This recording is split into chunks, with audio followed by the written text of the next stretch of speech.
Light ಯಾರು ಹಾಕಿ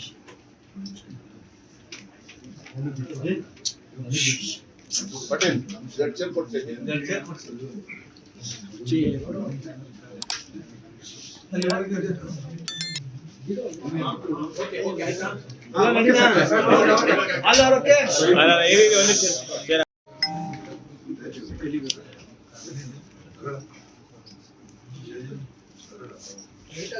light ಯಾರು ಹಾಕಿ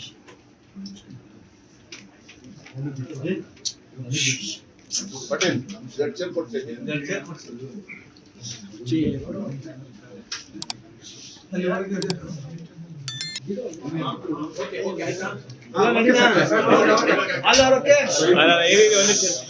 Karnataka news beet follow ಮಾಡಿ, ಸಬ್ಸ್ಕ್ರೈಬ್ ಮಾಡಿ.